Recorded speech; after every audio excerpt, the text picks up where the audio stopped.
Welcome back. The race is well and truly on. Now, voters don't simply cast a ballot by accident. Their decisions are based on motives. We want to explore those motives now, the key driving forces at play in this election. Let's start with gender. When we look at party political support by gender, we see, of course, that 56% of ANC support comes from women and the rest from men. 52% when it comes to the Democratic Alliance is in fact male. Then the EFF has 59% male support. Not surprising, Sithembile, at all. We've always known this. Yes, and I think that the EFF's rhetoric and the EFF style of politics and the militancy, the combatant language, the speaking of, they call Julius Malema's commander-in-chief, and that kind, it can play out in very hyper-masculine ways. And they have been able to mobilize the support of a lot of young men. What's interesting, though, is that it's the EFF that has the most explicit and in some ways the most progressive language on gender issues, including LGBTQI rights and women's rights. The ANC, the base of the ANC support is women. In terms of the mobilizing and organizing of people in the party from election to election. And so the ANC's results aren't surprising to me. I mean, the ANC has also been, compared to the DA, far more explicit in its language around women's rights, around equal representation in Parliament and in other public sector institutions. Whether or not the ANC then actually practices and lives that is another discussion. Well, look, it is very striking. You've got to remember the electorate as a whole is 55% women. So the ANC picture is almost exactly representative of the electorate. The DA is a little bit less so, but really the EFF is remarkable in an electorate which is 55% women. To be 59% male is very striking. And their electorate is different from the ANC's in other ways. 37% of their voters are unemployed, which is higher than the ANC, and more are students. But the key thing is that they have almost no people aged over 55. And in that sense, the profile is still that of the Youth League. It's still there. I want to get to something that is really very, very interesting for me. I'm looking here, let's start with unemployment. When you look at party political support, you see that the EFF scores highest, has got the highest number of unemployed people supporting it, follow at 37.1%, followed by the ANC at 32.2%, and by the DA at 7.9%.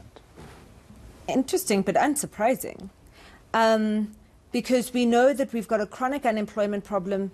And if you look at the disaggregated data of Stats SA from the quarterly labour surveys in 2018, you will see that the most chronically unemployed are people between the age groups of 24 and 34. So those are the people that that are consistently stuck in that, that category of unemployed, not in education, employment or training.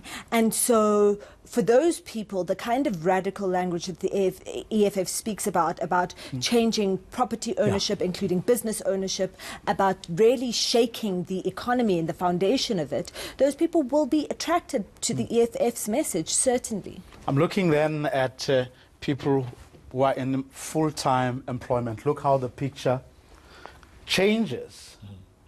Bill? Well, it's predictable. Exactly the same number are full-time employed in EFF and ANC, which is quite striking given what we just looked at. But of course, the full-time workers are concentrated in the DA, and you will also find more housewives in the DA, when you find almost none of those in the other party, because in effect, people who can afford to stay at home and not generate an income, it's a relatively luxurious thing. And Sithembile, we shouldn't be surprised here, given how the EFF Student Command has really been winning SRC elections throughout the country. Look at that. Certainly, and the EFF has been able to organize pretty effectively on campuses across the country. I will say I'm quite surprised at how low the DA is, because the DA student organization has been able to grow quite significantly on several campuses in the past 10 to 15 years. So I would have expected the DA to be somewhat higher from these statistics. Can I just say why I think that's happened? I've noticed in many countries over time, first of all, that when there's a trend in the electorate, the earlier age groups pick it up and tend to magnify it.